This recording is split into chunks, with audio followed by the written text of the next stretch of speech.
चलो दोस्तों, सूरज भगवान की कथा सुनते हैं। एक ब्राह्मण सूरज भगवान का भक्त था। नहाता धोता कथा कहानी कहता था, पर कमाता नहीं था। ब्राह्मण घर में रहता तो ब्राह्मणी कमाने के लिए बार बार कहकर परेशान करती। बाहर कहीं जाता तो बाहर भी लोग इसे तरह तरह से अपमानित करते। अतः एक दिन नहा धोकर अपनी पूजन की सामग्री लेकर वह जंगल में चला गया। वहाँ एक सूखे पीपल के नीचे बैठकर पूजा पाठ करी और सूरज भगवान की कथा कही। वहाँ पीपल के पास एक सूखा सा तालाब भी था। उसमें थोड़ा सा ही पानी था। उसी पानी से लोटा भरकर सूर्य भगवान के जल चढ़ाया। पूजा का जल बहकर पीपल और तालाब में भी गया। जल के जाते ही सूखा पीपल हरा हो गया और तालाब स्वच्छ जल से भर गया। उसमें सूर्य भगवान दिखाई देने लगे। कहने लगे, ब्राह्मण मांग तू क्या मांगता है। ब्राह्मण ने यह सुना तो वह घबराया। उसने सोचा, लोग कहते हैं कि पीपल में भूत रहता है, जरूर वही बोल रहा है। रोज वह पूजा करता, तभी यह आवाज आती। सुन सुनकर वह चिंता के कारण दुबला होने लगा। ब्राह्मणी कभी कभी ब्राह्मण से मिलने जंगल में जाया करती तो एक दिन ब्राह्मणी ने पूछा, आप रोज रोज दुबले क्यों होते जा रही हैं। ब्राह्मण ने सारा हाल बताया तो ब्राह्मणी ने कहा, तुम्हारे पूजा करते ही आवाज आती है।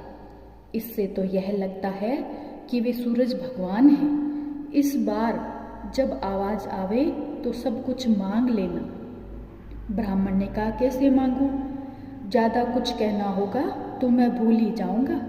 कोई ऐसी तरकीब बता जो थोड़े से शब्दों में घना सा मिल जावे।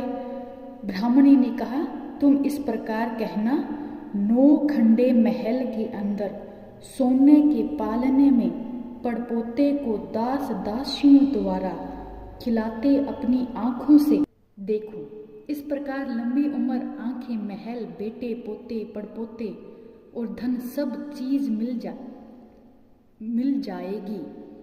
क्योंकि धन होगा तभी तो सोने का पालना और दास दासी होंगे, और आँखें और घुटने ठीक होंगे तभी तो पड़पोते को सोने के झूले में झूला झुला सकेंगे और देख सकेंगे। दूसरे दिन पूजा के बाद आवाज आई तो ब्राह्मण ने वैसे ही मांग लिया जैसे ब्राह्मणी ने कहा था।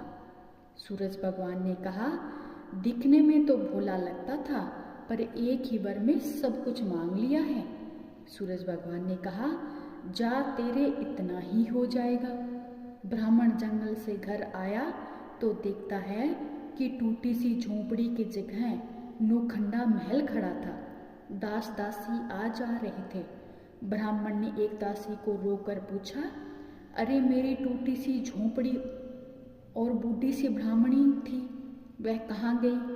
उस समय महल की खिड़की से एक सुंदर औरत दासियों से कपड़े व हीरे मोती के गहनों से सज धज कर ब्राह्मण को आवाज लगाई कि आ जाओ, यह अपना ही घर है। सूर्य भगवान की कृपा से यह सब कुछ हुआ है।